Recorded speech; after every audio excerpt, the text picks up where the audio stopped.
All right, to speak more on this, let's now welcome Dr. TK Pooe, Public Policy Specialist from the Wits School of Governance. Thank you so much for your time this afternoon, Dr. Pooe. As we said in those headlines, we're still trying to digest these utterances. But can we make of Trump's threats to cut all funding to South Africa until his full investigation to look into whether or not South Africa is confiscating land to certain classes of people? Of concern, of course, is that this comes on the backdrop of trade wars he's currently waging with other countries, Canada, China, to name a few. Afternoon. I think the first part to look at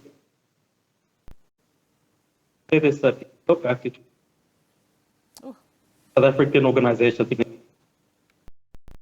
which when Trump was already in presidency, going shuttling between South Africa and making this preposterous case about people.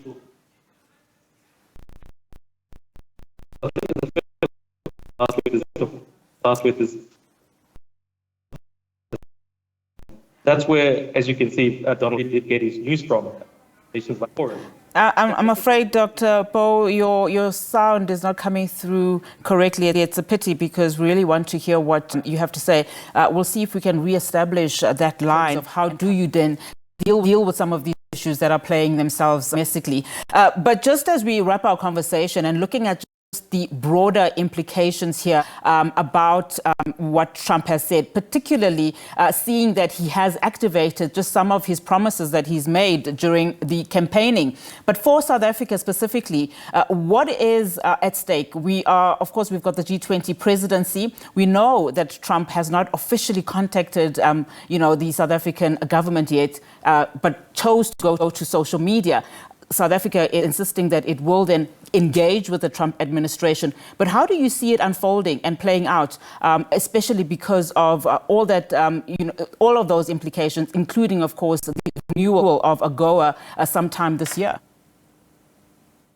Well, the first thing to do is I think we should learn lessons from countries that dealt with President Trump well in the first term. And this was countries like Japan, which is, yes, look, you need to do shuttle diplomacy. You need to firstly speak to him. And secondly, I think Pretoria does need to almost sanitize the rest of the South African public and the media to say, listen, as you correctly said, this is part of a larger play by the current president of the United States of America, which is sanctions, tariffs, and actions. Almost need to understand what is happening, but also not overreact to the fact that on a weekend, on a random weekend, he can just mention the Republic of South Africa. And I think the key critical thing you're asking for is our government does need a grand strategy as it relates to the United States of America and how they're going to be governing for the, let's say, for the next 4 years. Because you can't simply be left at the mercy of a tweet or a truth statement. The key questions need to be asked to say, how are you going to handle the persona and the president of the United States of America? And this requires a grand strategy. And unfortunately, government has always been a bit slow with this. And I think it's an issue of maybe underestimating what this person was going to do when he came into the president of the United States of America. Absolutely. Dr. Pooe, thank you so much for your time. Really do appreciate it. Analyst there, Public Policy Specialist from the Wits School of Governance, Dr. TK Pooe for us.